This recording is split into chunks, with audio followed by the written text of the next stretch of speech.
Welcome back to the Arizona Daily Mix. It's time for Wally's Weekend Drive. Wally, as I stand next to this car, I feel younger.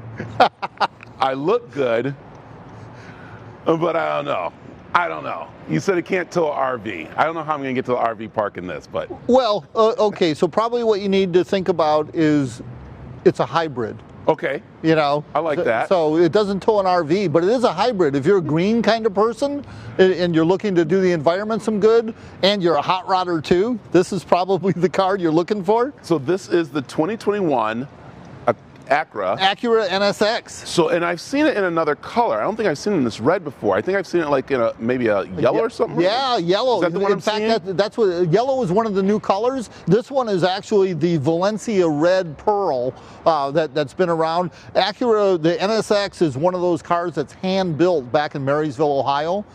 And this paint job is like a 3-day process to actually get it down. So it goes from a robot painting it to then a bunch of guys working on it. And the same thing is, again, we're talking, it's a hybrid again. So we've got I guess what you call the hood up in the front. But there's no motor up here. What you do see is you see the radiator. So right here you see the radiator, the fans and everything going on. Right. And then there's 2 electric motors, and this is where the hybrid comes in, that essentially makes this all-wheel drive. So the front wheels are pulling too. Now, they kind of tricked everybody when they said it's a hybrid. So this isn't so much for mileage, even though this does get over 22 miles per gallon.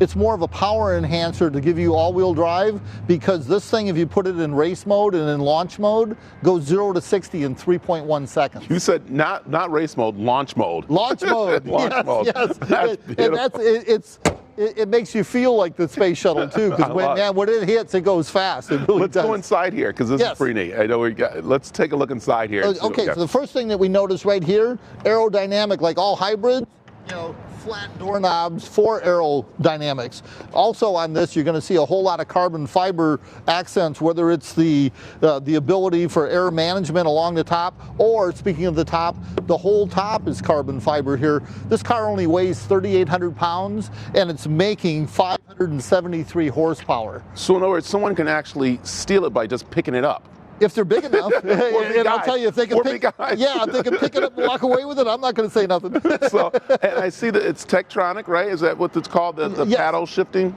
Well, paddle shifting there, and then it's also just push button inside. Wow. So you don't actually have a shifter. You just got a button, a drive or a manual button. If you push the drive button twice, it goes into manual mode.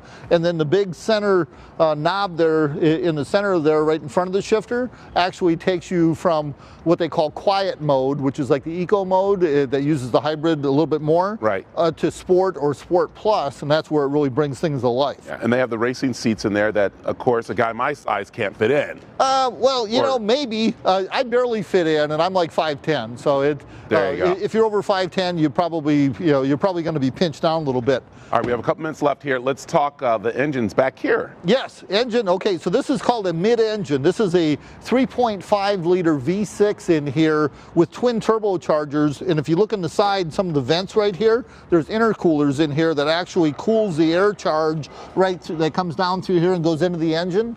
And this thing, if you see, it's got a carbon fiber, top on it right here.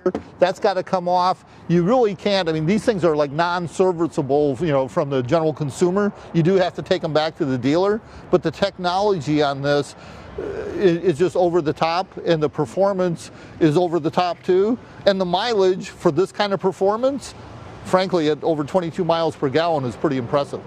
Wow, it is so incredible. Okay.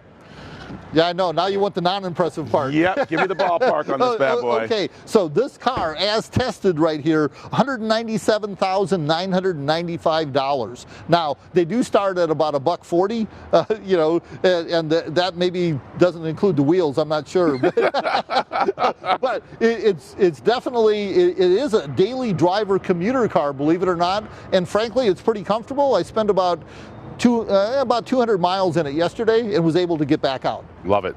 Wally's Weekend Drive. Check out all the cars on aztv.com that he's brought us, and other ones that he's showing off. So thanks for bringing it by. And right on. Yeah, let's go for a ride.